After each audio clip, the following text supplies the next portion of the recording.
It's always exciting to have the opportunity to speak to the general community about Islam. And this past week, right before Ramadan started, we were blessed to have a group of high school students from Kingwood High School and Atascocita High School come and visit the Centro Islamico. And this group was mixed with Muslims and people from other faiths. And their teachers wanted them to see a different side of the Muslims, the diversity within our community. And these are, brothers and sisters, of the greatest blessings that we can have, is to be able to explain to the younger generation not only what Islam is and how it impacted our lives, but also giving them an insight to the work of Islam in Spanish, and also what the Centro Islamico means to us and what we try to live by when it comes to hosting people here and making them feel at home. And many times we may underestimate the impact that may have when you have over 30 students being able to go back to X amount of classmates that they can speak about what their experience was here at the Centro Islamico, what they heard about when Islam impacted these individuals' lives, but also when they're able to go back and speak to their families of this experience. We hope at minimum that it was something positive and definitely not something that was negative, and at times an opportunity to wipe away many misinformation and stereotypes that one may have against the Muslims. So it was an opportunity, alhamdulillah, that we were given by Allah, and this is always by His help and also the support of the community, allowing us to continue this work, not only for the immediate future, but also looking way down the line when these young men and women are adults and they can speak positively about Islam. Thursday, 13 August, year of Lord 2026, Natalie Winters joins us for the hour, and we're going to break a lot of this down. Natalie, this is a Marxist jihadist movement in this country, and you've done such an extraordinary job of really getting in back of the Chinese Communist Party and other these Marxist organizations. Something's odd happening. We saw it today in the Morning Joe manifest itself. The Senate candidates of the Republican Party are just getting hammered. I mean, they're running in races. They're down, this is a Fox News poll, by the way. This is a Fox News poll, not New York Times or Washington Post or, Siena. This is a Fox poll. I'm not in love with their polling, never have been, but you can't say it's fake news. You can say maybe it's not great polling, but you're down 13 in Georgia. You're down 9 in North Carolina. I mean, these are southern states, okay? You're getting blown out in one of the railheads, the MAGA movement, Ohio, by, I think, 8 points. Sherrod Brown's up. One of the things I noticed the Republican Party is doing is they say, oh, we're running against socialism. This is a new thing on Fox. We're running against socialism. And Hannity and these guys just keep bleeding out. They want to tax the rich. They want to tax the rich, just bleeding out. They're not getting down to the core of what the issue is, this Marxist jihadist coalition. And I'm really proud of the fact that you've now pivoted and said, hey, look, I'm gonna put my gaze on the jihadist part of this. So what did we just see there in the open? What is that, and why should we be concerned about this? Yeah, I guess time will tell if I need more or less security while digging into the Islamist extremists here in the United States and the Chinese Communist Party. But Steve, I think to sort of preface this whole discussion we're about to get into, I was watching AOC's comments, right, about how woke one was crazy. And of course, the incompetent, idiotic right-wing media took that as like, oh, a victory lap. We were right. AOC's so stupid.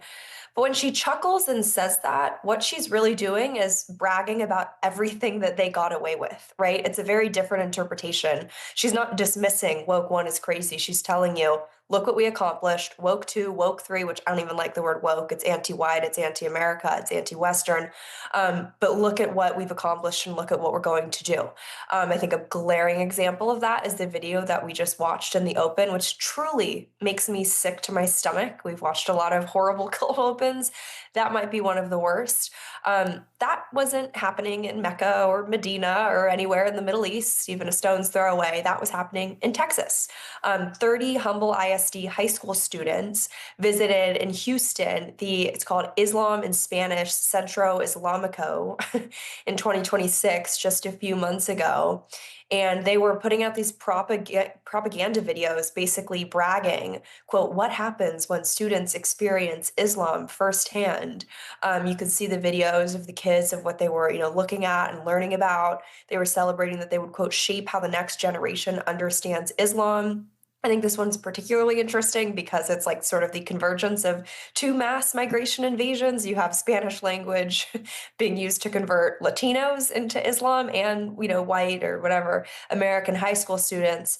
But this is just, I think, a small example, but very glaring of what they are doing in Texas. And I think so much of the discourse, Steve, which you were ahead of the curve in really pointing that out, right? The kind of banning Sharia there. But it's almost this like sadistic glee that these people enjoy, right? The white whale always of bluing Texas. That's the political ramification. But what it is it's the destruction of the sort of American vanguard, right, of culture. And is there literally anything more disgusting than taking American high school students to a radical Islamic mosque so they can experience Islam firsthand? I mean, every word in that sentence I just said is kind of more ridiculous than the next. And this isn't even something that is isolated. Just yesterday, as you pointed out, good to see pickup from other outlets. The Dallas airport, and I guess I kind of buried the lead, Steve, when I first announced this on the show yesterday, which yet again, another example of the war room always being ahead of the curve, even from outlets that mock us for, spreading misinformation. But I think they're quoting our exclusives. They are putting in Islamic foot washing stations in the Dallas airport, specifically in Terminal D, for $300,000. And it's pretty ridiculous. I mean, at face value, this contract or this announcement was put out like the end of June or July. But the reason, Steve, why they had to build this, get ready for this, is because there were so many complaints about hygienic issues in the bathrooms because Muslims were using the sinks there to wash their feet before they were praying. And honestly, Steve, so much of the discourse about this stuff is always like through the lens of assimilation. Like, oh, these people need to assimilate. That's the problem. I mean, I would point you to the, civilizational conquest history of Islam. That's a word that is anathema, an apostate if you even say that.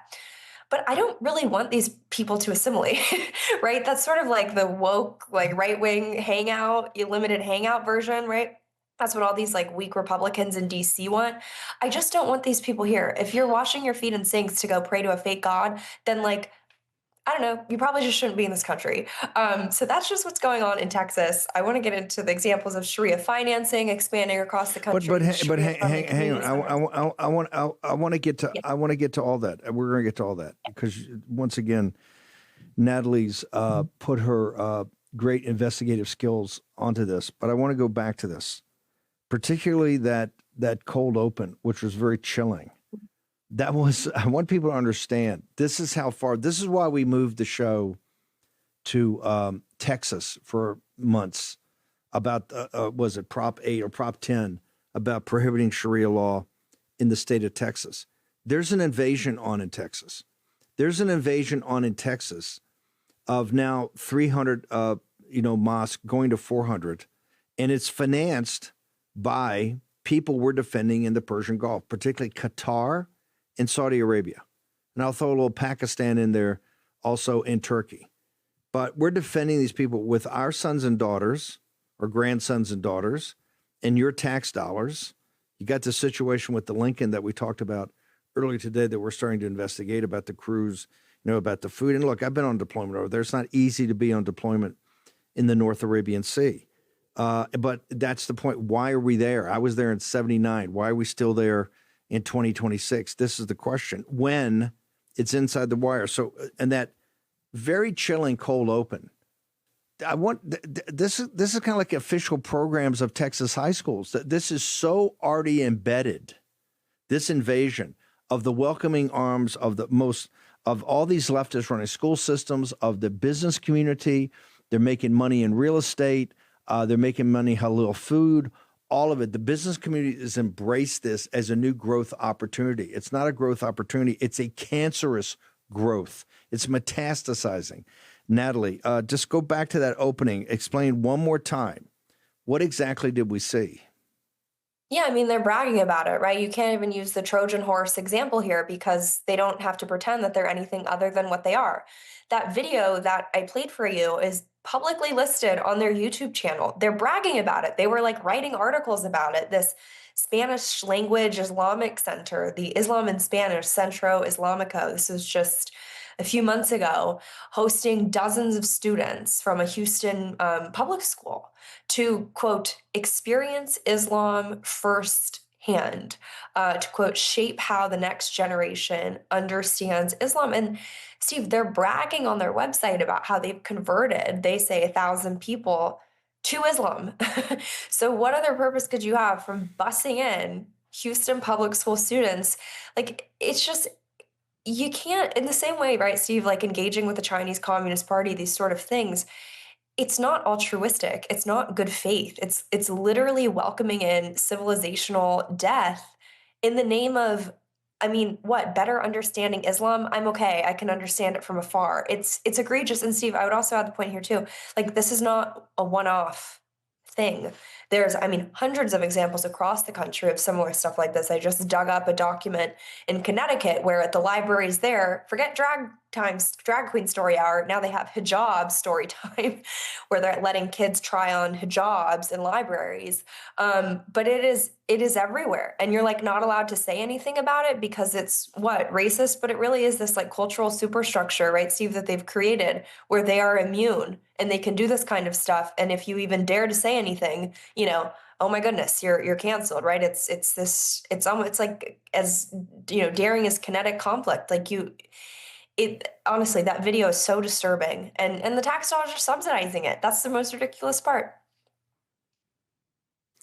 And we had this big fight at the Texas school board on the textbooks themselves. They wanted to say, you know, the Alamo is built along Islamic architecture, and Islam's done so important in the history of Texas, the United States. Before we go to break, the situation, the Daily Mail did pick it up today.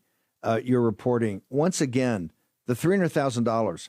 Why do we even have a foot washing? Why was it necessary to have a foot washing station anyway in one of the near one of the bathrooms? What drove that again, ma'am?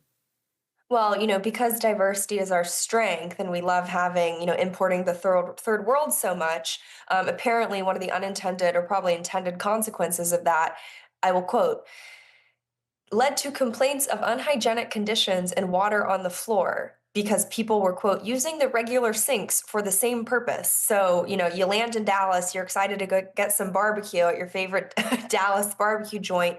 You stop to go to the bathroom. You look left, you look right. You see two people who probably don't even speak English. You're probably subsidizing God knows how many of their children. And what are they doing?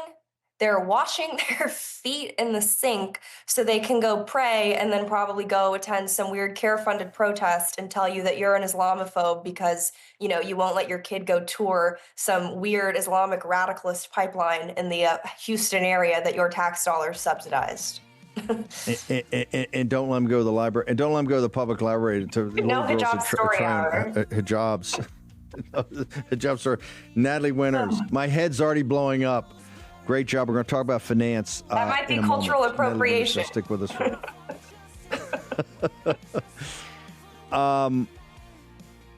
Why the Lakers sell for $12 billion? Why is the Queen music library, music publisher rights $1 billion? It ain't because they're that much more valuable. Decline in purchasing power of the fiat currency called the United States dollar, the Federal Reserve note. Learn all about it. The end of the dollar empire. What does that mean? Not that we want to see it. But you keep spending and having over $2 trillion deficits annually. Who called that? Oh, yeah, Steve, that's you in the war room last year. $2.1 trillion, CBO tells us right now. Into the dollar empire, birchgold.com/Bannon. War Room. Here's your host, Stephen K. Bannon. Welcome back. Peter McElveen went over in the great Peter McElveen. We put a show up every couple times a week on our platforms. Peter, who was trained by the best people that understood about Islamic takeovers of nations, trained over decades. He went to Dallas, and we were very involved in him going and talking to him about what he was going to find there. He went there for a couple of weeks of research. And one of the questions I asked him, I said, hey, put in the same time period when you had the Muslims coming to London, and compare that to what's going on in the Dallas-Fort Worth Metroplex and north of Dallas-Fort Worth in the same time period. So he finished, and I said, so tell me about it. Because right now, London has fallen, right? Sadiq Khan, and it's a Marxist jihadist takeover. I think there's 15%, 18% are Islamist in Muslims in London. You see the Tommy Robinson major, protests on the street. London has fallen. Also Paris, two of my favorite towns in the cities in the world. And McElveen shocked me. Oh, he said, oh, Steve, it's no comparison. I go, what do you mean? He says, you're so much farther gone than they were at the same time. I go, what are you talking about? And he said, look, when it first started happening in London, it was from the colonies, our colonial empire were coming back. And he said they were blocked out of the British because Britain's so class ridden.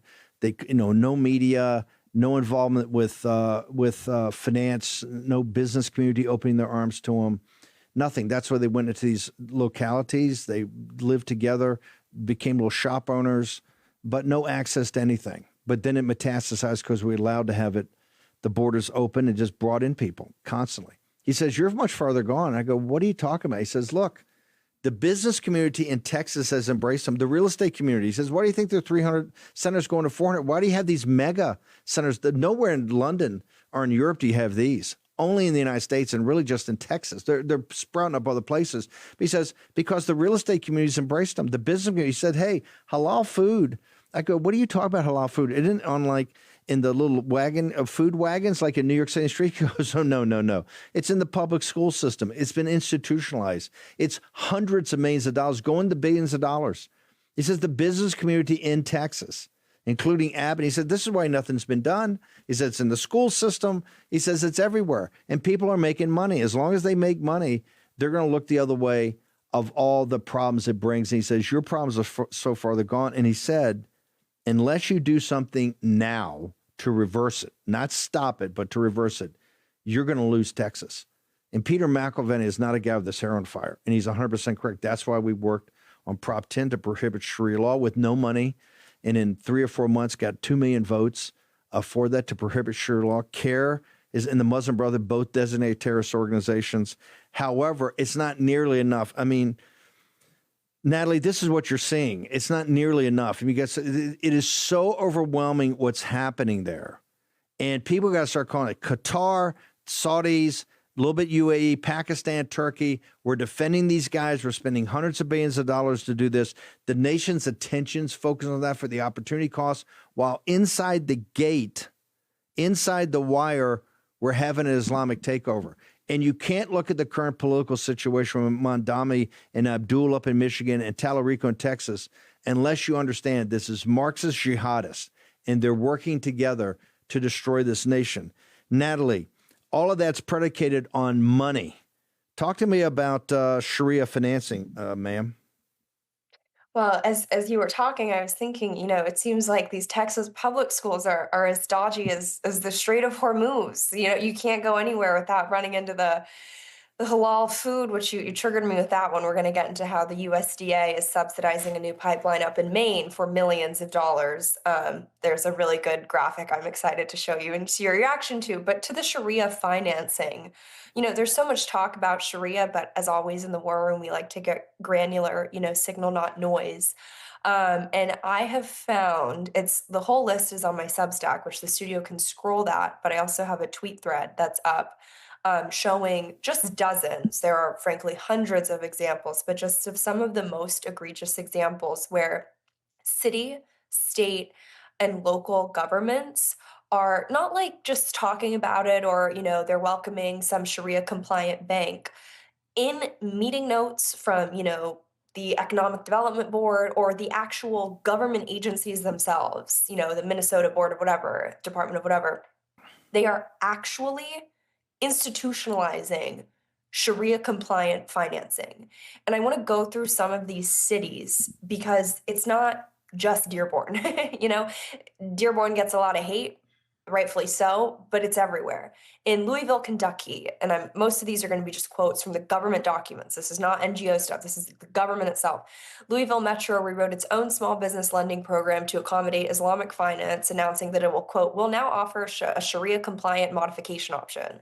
In Minneapolis, they now offer city-backed business financing that says it, quote, conforms with Islamic law. In Maine, official Maine legislative testimony says state law was changed so state chartered credit unions, quote, can now offer Sharia compliant mortgage loans. In Philadelphia, their official housing plan literally called on the city to, quote, develop a Sharia compliant financing product. In Seattle, Washington, the mayoral housing plan created an official action item titled, quote, housing tools for Sharia compliant lending. In Washington state, their Department of Commerce explicitly recommends developing, quote, Sharia compliant financial products for underserved businesses.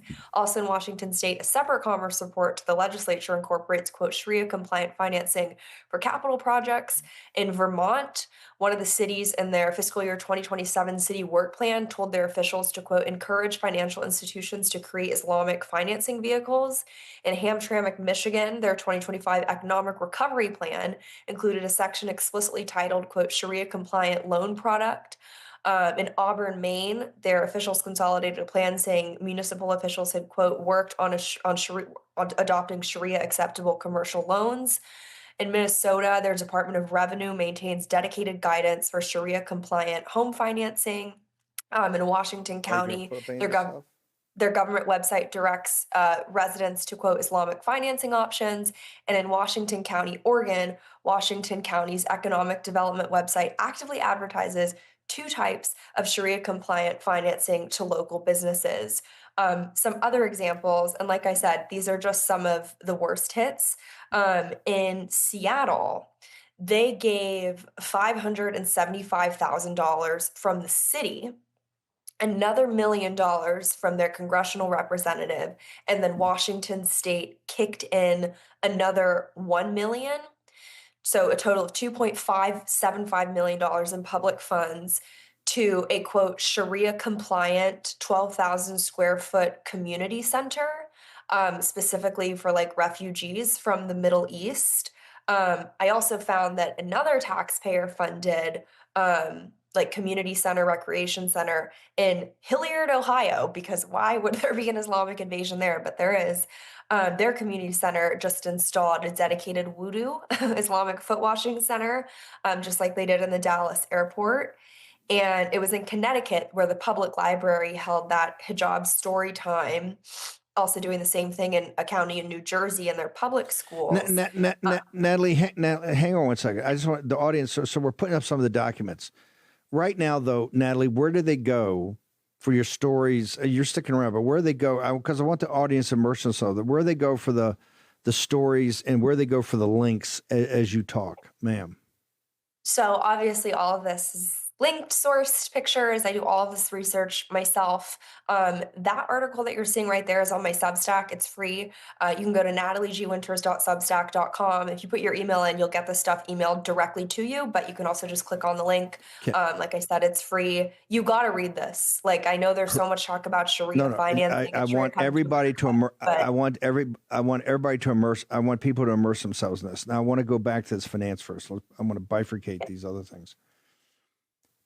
At the state, this is what they're doing. At the state level, they're going in and using their political muscle, which comes from their investments in real estate and others, because people see they can make money off it. They're getting laws changed to make sure that you can have more Sharia financing. Is that essentially what these documents show and what you found out in your investigation?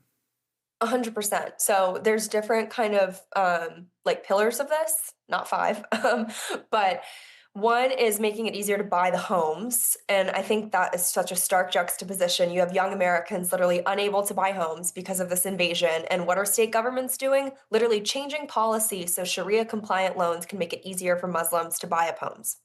Then the other stuff is the business development. So to businesses or whatever, again, this is like taxpayer grants supporting businesses. These are the state development or economic boards, that kind of stuff, making it so they can give loans, they can lend, and it's Sharia compliant.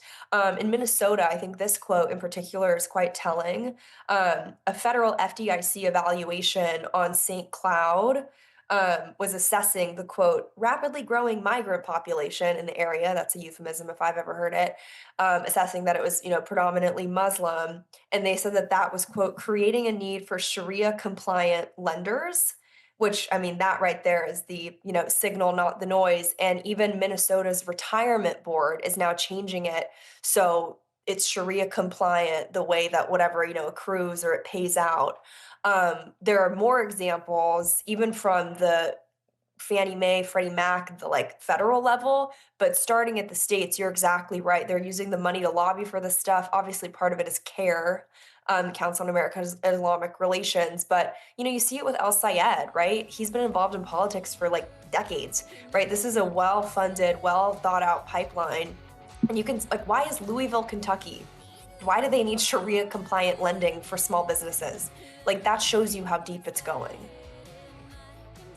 It's deep. Hang on for 1 second. I think because I want to go back, hit rewind. I want to make sure the audience has fully embraced the fact that the average age of a first-time homeowner in the United States is 40 years old. This young generation, we're cutting them out of jobs. We're bringing in H-1B workers, putting pressure on them for the jobs. Also AI. They can't buy homes. There's no family formation. This is one of the reasons the birth rate's dropping. Yet, we're allowing Sharia compliance so they can buy homes here in the United States of America. Short break. Natalie Winters on the other side. War Room. Here's your host, Stephen K. Bannon. As Dr. Jeffrey Tucker said today on the morning show, it's not really health insurance anymore. It's kind of medical insurance. Well, there's a way, particularly with the subsidies for Obamacare. I think 1/3 of the people having to drop out of Obamacare. It's gotten so expensive. There's a different way to look at this, but you're going to have to do due diligence to make sure you understand it. America's Health Share. That's at freedomforhealth.org/Bannon. Go check it out. Immerse yourself in the details about a whole new way to look at how you insure your health, particularly if your current way you're doing it, you're having to make a decision. Well, hey, can I pay rent or put food on the table or pay my health insurance? freedomforhealth.org/Bannon, a whole landing page for you. Talk to the company. If you decide to shift over, American Health Share, you save a month, but that's not the reason to do it. The reason to do it is you understand this and you say, yes, I want to try this out. Also, the Chapter people, a data company, have saved the War and Posse over $1 million so far on their Medicare plans. But most importantly, they've got you in plans that are optimum for you because it's so complicated.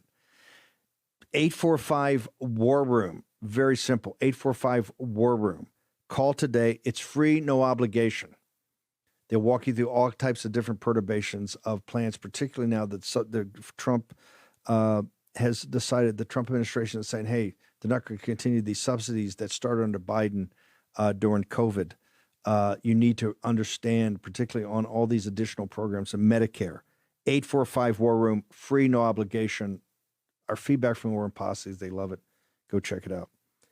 Natalie Winters. We pride ourselves on being populist nationalists, and nationalists is putting the country first, but it's also putting the citizens of the country first. And it's outrageous. We've got to right this ship, because if we continue down this path, we're going to lose the country. And one of the reasons we're going to lose the country, there's a ton of like these new generation of citizens sitting there going, the whole thing's stacked against me. And all I see is these foreigners get all the special deals, and all I do is work and work and work. Can barely pay for my health insurance, can barely put food on the table, not saving up anything. I can't. It's 40 years old before I can buy a home. Just walk me through again how these state governments and localities are changing tax law at taxpayer expense to make sure that, and these Muslims are also finance and get financing through maybe nefarious money coming in backed by guys out of the Persian Gulf. So walk us through it one more time, man. I want people to embrace this and to find it and to really face reality of what's going on here, ma'am. Yeah, it's, I guess, easier for some ex-Houthi to buy a home now. In many of these cities, you have the government bending over backwards. So these are, like I said, the article has the whole list. You got to read it. This is focusing primarily on the city, state, local level changes. A lot of this is the business development, but on the housing side, a lot of these places, even in Maine, quote, can now offer Sharia compliant mortgage loans. In Philadelphia, quote, develop a Sharia compliant financing product. Seattle, housing tools for Sharia compliant lending. Vermont, quote, encourage financial institutions to create Islamic financing vehicles. Michigan, Sharia compliant loan product. More cities in Maine, obviously all of Minnesota. But I think what's also interesting about this, Steve, too, is that this is all stuff that has been adopted, right, by these city governments, these boards or whatever. But in one case, like for example, in Winooski, Vermont, this is their current fiscal year plan, so fiscal year 2027, their city work plan. They are telling their employees to go out and lobby financial institutions to, quote, create Islamic financing vehicles. So, like, there's so many layers to this, right? It's not just like, oh, we're just going to add this randomly. I mean, you got to read the article because you can see on when you scroll the pictures, it's plastered saying, Islamic financing. The Ohio Center that I was talking about that now has the voodoo, it's like front page. They think it's like awesome news. Um, particularly interesting, a lot of these Islamic programs are, buried under all these like weird DEI programs or the loan programs for Native Americans, which I don't know how you make that one make sense. They're doing the same thing for the natives and the Muslims. Um, but yeah, this is how they are institutionalizing it, right? They're starting small, but on the federal level, and I'm going to do a follow-up story on this. This is all the research that I've done basically yesterday, so there will definitely be more coming. I get obsessed with things. But Fannie Mae and Freddie Mac also have the mechanisms for Sharia compliant Islamic home financing. Freddie Mac, if you look at their documentation, they say they have mortgages that include, quote, arrangements designed to comply with Islamic law. And then Fannie Mae, their official loan delivery rules specifically identify, quote, musharaka Islamic finance mortgages. So it's also on the federal level too. But these states and the city levels, I think, are even more interesting because it's basically embedding them, right? Buying homes, buying up property, talk about Chinese ownership of farmland. That's partly, but then the business development too is very interesting. It's kind of a reinforcing negative feedback loop. I'm happy to pivot to the halal stuff. If you No, would hang like. on. Yeah, but hang on. So I'm also going to talk to Pulte about all this, and this has got to be looked at federal level. Okay, I do want to pivot to halal. When McElvann talked to me, and he says, "You don't understand." He says, "Halal food is a massive business, a growing." What are you talking about? Isn't it just the food carts outside of the office buildings in New York City and Midtown Manhattan? He goes, "Man, you have no earthly idea what's going on here." And I go, "What are you talking about?" He says, "They got not just restaurants." He says, "It's in the school system. It's been institutionalized at the colleges." He said, "This is an explosive business." And basically all the business community walks in. Now I think, saying, "Hey, Steve, you don't understand. The governments are very involved here." What do you got on halal food? Okay, Steve, if your head has blown up, no pun intended, throughout this episode, it's going straight to Hormuz level now. So the USDA is spending millions of dollars to build a Muslim halal food pipeline into American public schools. And everything that I'm about to tell you, it's a current program, at least the like initiative that it's rolled out under, is active and scheduled to run through at least 2028. So we need to get Brooke Rollins and USDA on this and cancel it, full stop. But they're not just like funding some alternative lunches, which honestly would still be bad. We should not be subsidizing halal meals, but they're financing the producers, the halal slaughterhouse, which they explicitly identify in the grants as a Muslim-owned, halal-certified slaughterhouse, and a, quote, halal meal production lab for K through 12 schools. And one of the grants is for $1.5 million. That's for the K through 12 lab. But then there's another $2.7 million grant. You can see it beautifully authorized under Susan Collins' name for Maine, to create the basically farming infrastructure to facilitate this. They're starting with public schools in Auburn and Waterville, Maine. I mean, why Maine? I don't know. And the congresswoman who helped secure some of the funding said that this was going to be a model for stuff that they would roll out nationally. And you can see the picture of them, the chicks, of course, in the hijab. I'm surprised she's not in the full niqab. But they have a picture of them, their company, which is called Five Pillars, as in the Five Pillars of Islam, with all their partners, the USDA obviously being paramount above all them. But they did a testimonial talking about the USDA pilot program that they're running. And one of the student reviews, and it's not clear if they're even making the meals exclusively for Muslim students. It sort of seems like they're making it for non-Muslim students too, like, bringing them in via food. One of the students' reviews, and this might be the most ridiculous thing I've ever said on War Room, and never quote this out of context, but is quote, and let's put that picture up, halal chicken patties, allahu akbar. That's the program that the USDA is funding in small town Maine as an incubation lab to put halal meals into public schools nationally to the tune of millions and millions of your taxpayer dollars for a company literally called Five Pillars, as in the Five Pillars of Islam. Walk me through. Let's go back. I mean, that's shocking. We'll make sure we're going to reach out to the Secretary of Agriculture and get this thing sorted. I want to go back to the local, in Texas, so McElveen is right.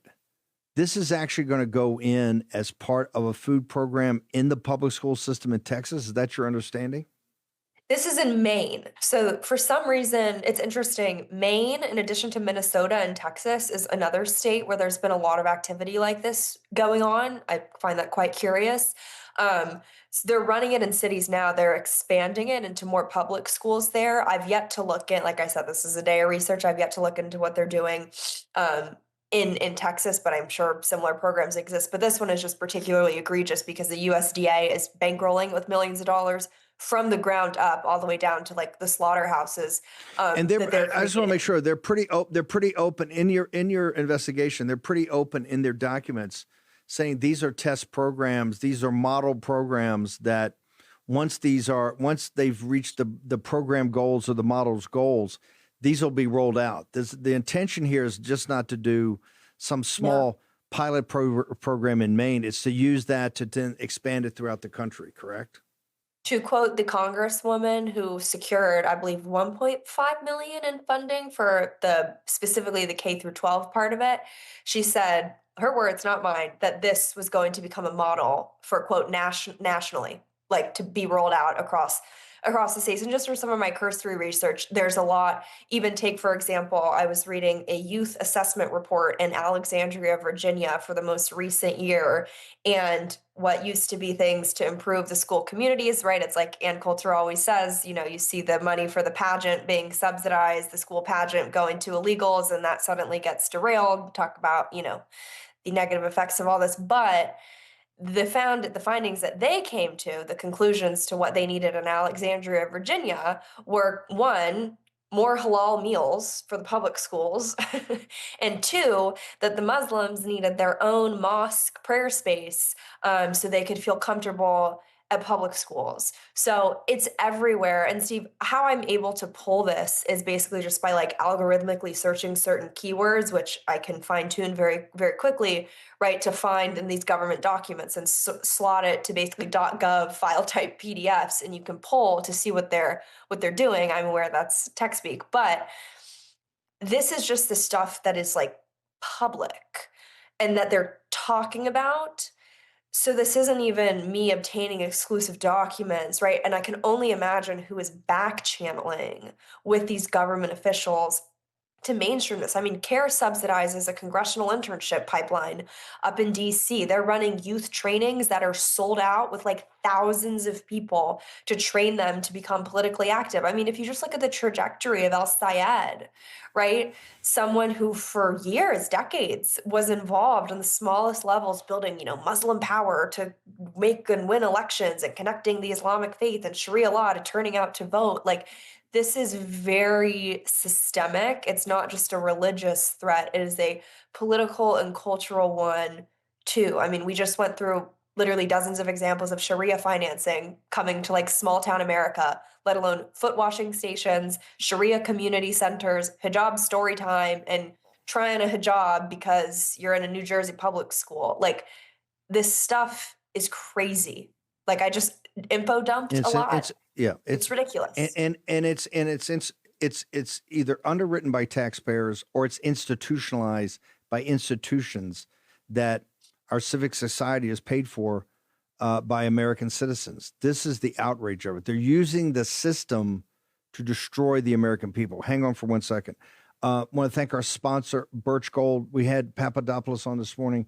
He talked about the BRICS nations. Understand what all that means. Understand what the drop in purchasing power of the United States dollar, how we got here, how the massive federal spending, the $2 trillion deficits add to the $40 trillion of debt. Understand what Scott Besson's got to do to refinance this every year.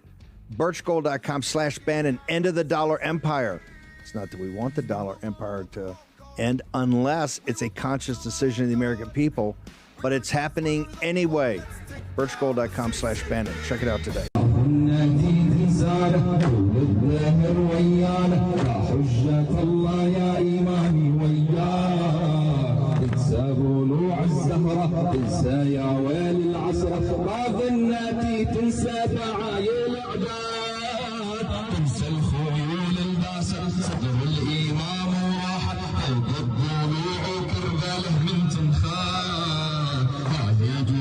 الشيعة يا سيدي مفجوعة انهض يا بالثارات والله وياك انهض يا بالثارات والله وياك يا شيال الرايات يا هبنا واملنا دايم ننخاك يا ابو صالح كلنا قوم انهض للميدان شيل البلوى عنا وانصر جند الاسلام مولانا بهالمحنه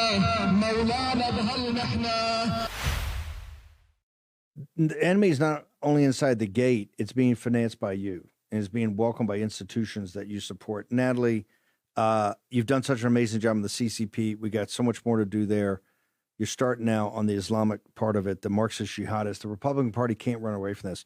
We are not combating socialism. We're not going to let these Republican, rhino, gutless, compromised, controlled opposition just kind of, it's socialism and they're going to attack the rich. I'm so sick of how Fox presents this because it's a mortal threat to this country and to the citizens of this country. Natalie, where do we go for all the stuff you're putting up today? Where do people go get it all, ma'am? I don't think tax cuts are going to cut it this time around. You can get me on Natalie G. Winters on X, and then on Substack, which is where you got to go. You got to put your email in. It's free. You can get all these articles. I'm putting up a ton more. And like you said, we got the update on the nuclear war counterpart to the sellout Chinese generals, the former Joint Chiefs of Staff who are going over there to back channel with the Chinese spy front and then write propaganda why our military should collaborate and probably God knows what, selling them classified documents. I'm gonna grab you. I'm gonna talk to you afterwards and hopefully get you back on tomorrow. Go through that. One last thing, Natalie, real quickly. Lenin famously said that the capitalists will sell them, the communists, the rope of which we will hang them. Is your research with the CCP, everything that's happening there, their infiltration of this country, and now the jihadist, is Lenin right, ma'am? Well, I believe the Chinese Communist Party co-opted that in their military warfare doctrine to the idea, the concept of America strangling us with our own systems, right? The fact that we are a free and open society and obviously weaponized by the progressive left, that you can't criticize cultures other than our own, right? The cultural relativism, the idea that Republicans have pushed that we should just settle for assimilation with people that are different from us in literally every single way possible. It doesn't work. And they're exactly right. Chinese Communist Party, Islam, it's all cut from the same cloth. American identity is real and it matters. And, I remember we could just import a few Haitians in Springfield and that was going to be okay. It's not. This stuff dilutes American culture, and all of a sudden you got people washing their feet in an airport bathroom next to you, and your kids being bussed off to a Muslim super center so they can experience Islam, and your tax dollars are subsidizing Sharia compliant loans in the Sharia friendly community center, and your kids eating halal food in a public school that the USDA is subsidizing. So yeah, I think the rope has been made. And I hope Republicans don't just use this information to campaign on and do nothing. Shut it down, for God's sake. No more Sharia funding in red cities, please. Natalie, spectacular. Look forward. I'll talk to you tonight after the show. Thank you, ma'am. Matt Meck, now more than ever, the Storm Summit. Where do we go? What's it going to be? Why should MAGA attend? And where's the worm get its discount? So then go to stormsummit.us, discount code War Room. Would love to have the posse there. And I'd say, sir, from Navarro's hit this morning, he told us elections are not secure, full stop. And I would suggest you can control a country's elections, you control that country. We're going to have a whole day devoted to returning elections to we the people. That'll be on 12 September. Brother, one more time. Where do they go right now? We got it up. I want Grace, Mo, JoJo, and Elizabeth push it out to everybody. Where do they go right now to get this discount? Stormsummit.us, stormsummit.us. Put in discount code War Room, all one word. And I will be one of the keynote speakers, and many of the you're going to be the keynote speaker for the entire time. The keynote speaker. I was trying to be. It was a humble brag. Matt Meck, thank you, brother. Appreciate you. Thanks, sir. Trevor Comstock. Let's finish on an upbeat. Sacred Human Health. Well, I guess it has been upbeat. We've got some issues. You got to identify them to solve them. Sacred Human Health, brother.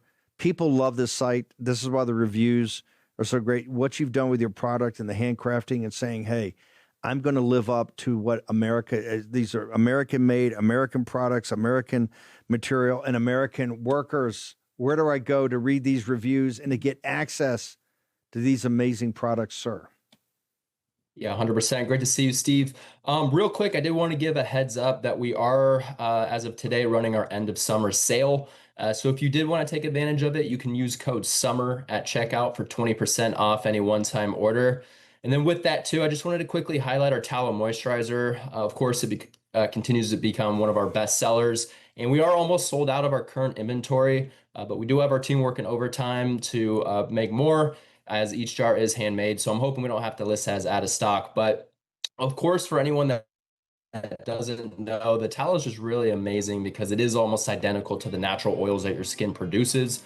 So it absorbs much more deeply and actually nourishes your skin as opposed to just sitting on top of it. And then to take it a step further, it's also loaded with the natural vitamins. So you will get things like vitamin A, D, E, as well as K, which your skin does need to stay healthy and radiant. And then of course, the product is intended for both men and women. It's a question we get asked a lot about, but it's just perfect for things like dry skin. If you have eczema or seborrhea, it helps bring that down quite a bit due to the anti-inflammatory properties. And then of course, you can use it on your face, your hands, your body, pretty much anywhere that your skin needs relief. So at the end of the day, if you do want to compare it to most commercial skin creams on the market, the issue, unfortunately, with those is that they're usually filled with things like fragrances, alcohols, and other cheap fillers that can damage your skin barrier over time.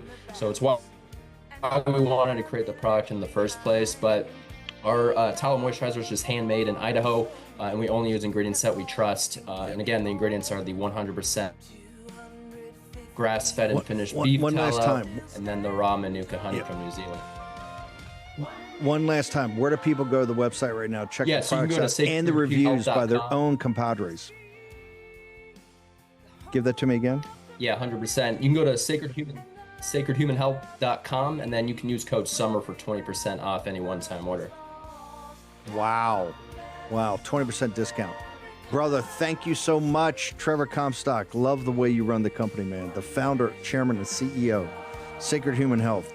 Ben Harnwell next. I'm back at 10 a.m. tomorrow morning.